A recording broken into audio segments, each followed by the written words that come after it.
According to a recent ranking released by website niche.com, Hagerstown ranks 4th in the state of Maryland as a place to raise children. The rankings were based on evaluations of almost 4,300 towns with populations under 100,000 people.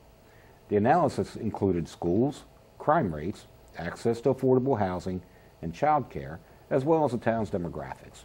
Colin, you're raising a kid here, right? What's your opinion about Hagerstown?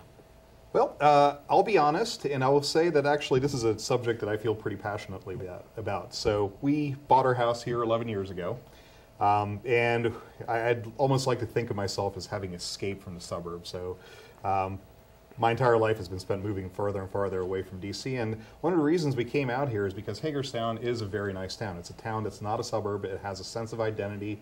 It has real history.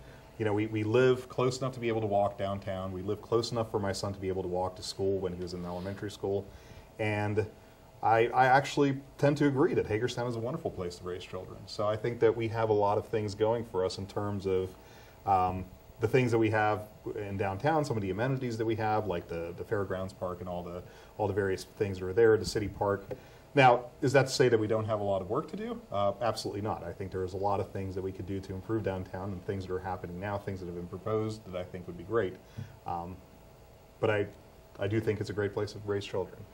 You know, I think looking at the perceived safety issues downtown, I think, in my opinion, while there are certain safety issues, and certainly in certain areas, I think the safety issues are more perceived than they are real.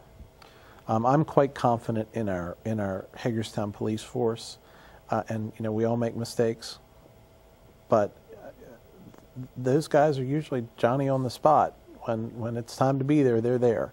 They don't hesitate to show up. So from that perspective, I think it's a great city to raise children in. I'd like to see more going on downtown.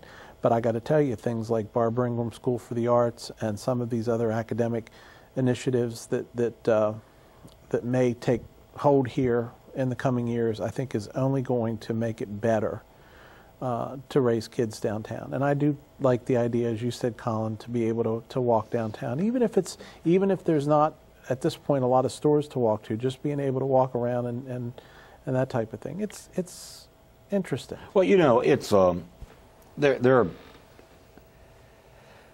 course, I was born and raised in Hagerstown, Maryland, so I can tell you what it was like as my parents raised me, okay?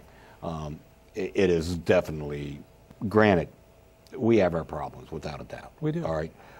And I believe that our problems stem not from those of us who were born or raised or even live in Hagerstown, Maryland. I think a lot of our problems are still coming in from outside of Hagerstown. The shooting on Park Place Monday evening, 8 shots fired, a guy was struck in the leg, serious wound. He's in serious condition still at Meredith. You know, there was a shooting a half a block from my house. 3 shots were fired, nobody was hit. But those are the kind of things that we're seeing. You know, my day and age being raised, you know, even if you were a teenager, if you had a beef with someone, you got into a fist fight. That was it. And usually when it was over, that was it. It was over. Nowadays, that's not happening. I mean, the shots fired that happened a half block from my house were actually 2 people who had just graduated from high school. So, you know, that's a problem. Can we do things to address those issues? Yes, we can. All right, we have a fantastic police force. You know, we need to become more vigilant. We need to give them the opportunity and the tools to do the job the way that it needs to be done, okay? Right now, in this, not just here in Hagerstown, but across this country, you know, I know police officers feel like their hands are tied, okay? We see it in Baltimore. We've seen it in Baltimore in the month of May. We had the most homicides ever and the least amount of arrests. Right. Okay? We're seeing that in other places too. And I can tell you, our guys feel it here.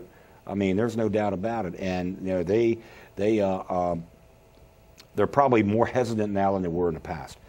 But we need to adopt certain standards in Hagerstown.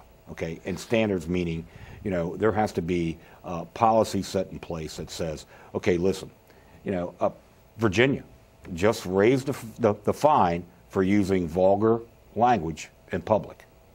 All right? There's a lot of people who don't agree with me on this, and people who want to scream Constitution left and right will say, hey, you're violating the First Amendment, by restricting people's right to speak their mind and say what they want to say. But no, I'm not. No, I'm not.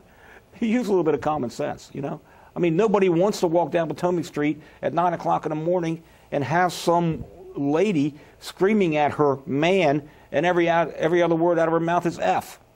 All right, and you can hear from 3 blocks away. Nobody wants that. I don't want to hear that. Nobody wants to hear that. I mean, there's got to be something put in place that I mean, some of these people apparently weren't raised correctly. And unfortunately, I would agree with most of that, but I don't think that you can legislate good behavior. And to be perfectly No, but you can honest, punish bad behavior. I believe, and especially when it comes to something like First Amendment speech, and I agree with you in terms of I certainly don't want to hear it either, but I think that very quickly becomes a slippery slope. I think, going back to the bigger issue of the town, I think there are things that we can address and things that we can encourage without necessarily making it a criminal issue. And probably one of the problems that we've had most as a country over the last 40 years is the fact that we tried to deal with everything as a law enforcement problem. Certainly when we're dealing with real crime, so burglaries, assaults, murder, these types of things are, under anybody's definition, crimes, and they should be dealt with severely and they should be prevented. I think there are other social behaviors, and I may not agree with. I think that we have a lot of issues that lead to these things. So we have a social issue where we have popular culture that encourages certain behavior, encourages criminal behavior, encourages the devaluement of human life, the devaluement of certain people. And there is, unfortunately, or fortunately, depending on how you look at it, no real way to legislate through that. The problem is we don't take responsibility as a society for these behaviors and for the elements in our society that encourage these behaviors to occur. The challenge is, how do you deal with that without becoming a police state, which we certainly don't want to be, but by the same token, making it clear that we need to take responsibility, we need to curtail these behaviors because they're very destructive. Well, the language thing bothers me as much as it does anybody. And quite frankly, I hear it on the street, you hear it in the mall, you hear it in many places in public, that really places where you shouldn't have to subject you or your children to that. Right, when do my rights count? Right, but here's the other problem. Okay. Here's the other problem. You can hear the same thing on virtually any channel on the TV set, because even when they bleep it, they leave enough of it in that there's nothing left to the imagination about what is being said. And it's not after 10 o'clock anymore, 10 o'clock at night or late night. It's all hours of the day and night. I can barely turn on the TV Guide channel for fear of something that's going to be that I'm going to find offensive. There was a time in this town, in Hagerstown RFD, where if you were walking in downtown without a shirt on, you were cited. Okay, my dad was a cop for 26 years, and I asked him one time, I said, why is that? He said, well, we don't allow women to walk around downtown without a shirt on, right? I mean, it made sense to me at that time. And we weren't even back then, we weren't even talking about equality among the sexes back then. It was just common sense. Right. So, I mean, there has to be a time where we as a society finally say, listen, that's enough, okay? We've given everybody their free rein all these years, and look what's happened to it. Look what's happened to us as a society. Look what we condone. We've got to stop condoning certain actions. But won't the pendulum swing back? I mean, because if you believe that it's a pendulum, and I view some of the things that are going on today in today's culture, much like you would view the newspaper that said this was the worst place to have a baby, or one of the top three. Yeah. Well, because we had the ugliest guys. Well, is that what it is? That was why it was the worst place to have a baby. Okay. We don't want you having ugly babies. But no, they talked about the cost, and they talked about a number of things relative to Hagerstown, and we were not in good shape. So now we're in the top 4. So how quickly times can change. Well, you know what I mean, and even back then when that came out, you have to, face it. Back then we had great schools. We had all the great things that we have now. Someone just did a poll and Well, and Apparently called the wrong people. I like this. I like this poll better than that poll. I do too. Just That's enough for tonight. for the record. Hey, stay tuned because in 3 minutes we'll be right back to talk about the recent Hagerstown Blues Fest.